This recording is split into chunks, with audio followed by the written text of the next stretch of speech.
All right, hey guys, I am going to read The Brink of Day out loud for you, so follow along with me. The Brink of Day by Michelle Simpson. Who is it?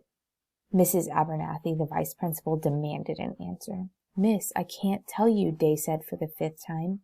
Mrs. Abernathy crossed her arms as she sat down on the front of her desk to face him. Then how am I supposed to help you? I can't protect you if I don't know who I'm looking for. Suddenly, Day wished he'd never come to the office. Everybody knew the unspoken rule. Snitches get stitches. He'd be snitching if he gave Mrs. Abernathy the name of the student who'd been harassing him at the railway to stop and even threatened to push him into an oncoming train. I'll do you like that boy. What was his name? Octopus? The ringleader had said before his followers burst into laughter. Day watched the news most nights. He knew about Octavius Laner, who was pushed into an oncoming train by a bunch of teens trying to steal his iPod only a few months earlier at a Dallas rail station, much like the one Day frequented every morning and afternoon in his route to and from school.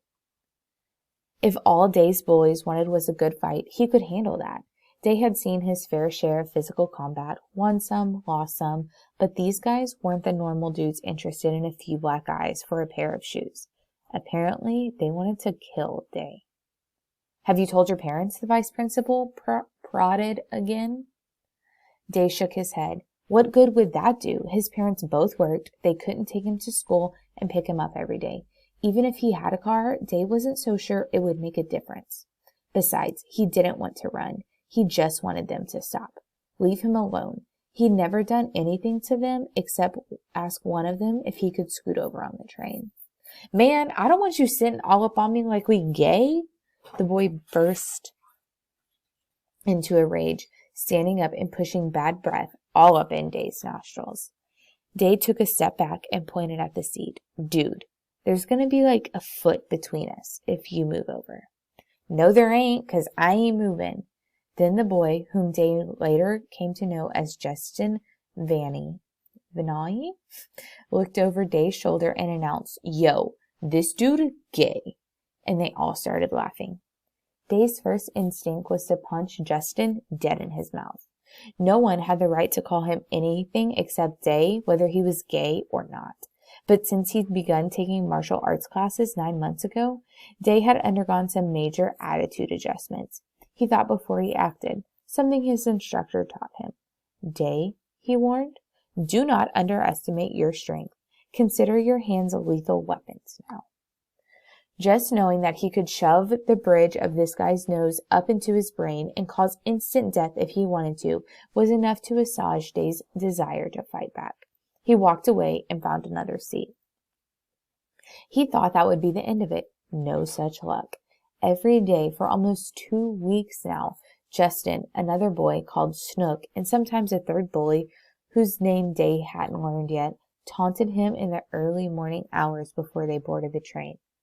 More and more, they talked in loyal whispers about their plans to catch Day on a morning when the commuting crowd was thin enough so they could push him off the platform with few or no witnesses.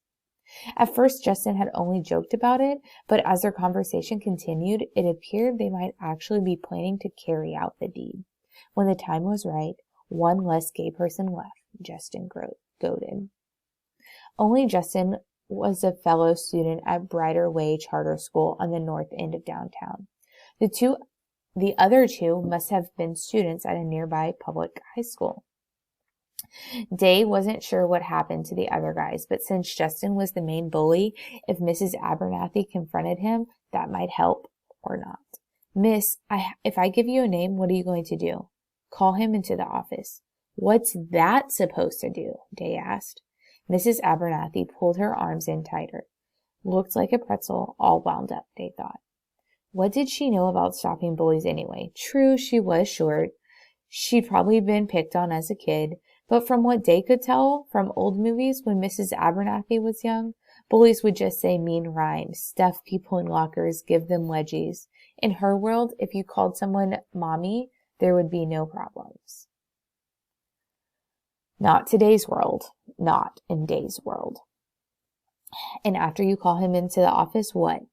She bobbed her head, obviously trying to think of a good answer. We'll just have to see. I mean, you may end up pressing charges, getting a restraining order. What they're doing to you is against the law. Charges? Miss, I'm not trying to be disrespectful or anything, but the law only scares law-abiding citizens. From the raunchy tattoos Justin and his friends sported, Day was pretty sure they weren't model Dallas residents. Aside from all of that, Day wondered how it would look if a guy had a restraining order against other guys. He stood and shook his head. Never mind, miss. Mrs. Abernathy shrugged. Suit yourself. I'll make a note of your complaint, but there's nothing I can do until I know who we're targeting. Okay. Day handed her his hall pass. She signed her name and the current time. Day left her office feeling that he'd run out of patience and peaceful options. He'd do what his father had taught him to do when people pushed him to the brink. Stand up to them and hope for the best. So that is the end of the reading. But if you scroll down to page 6, it is a news article. So I'm going to read this too. Metro Sentinel. Another teen injured in a railway attack by Anthony Ellis and Janice Wilson, staff writers. Only months after the fatal tragedy that resulted in the death of an innocent teen at one of the city's transport stops, another teen, 17-year-old Justin Vanity, was seriously injured. Witnesses say 18-year-old Day Eccles approached Justin. The boys exchanged a few words and then began fighting, but this was no ordinary fight.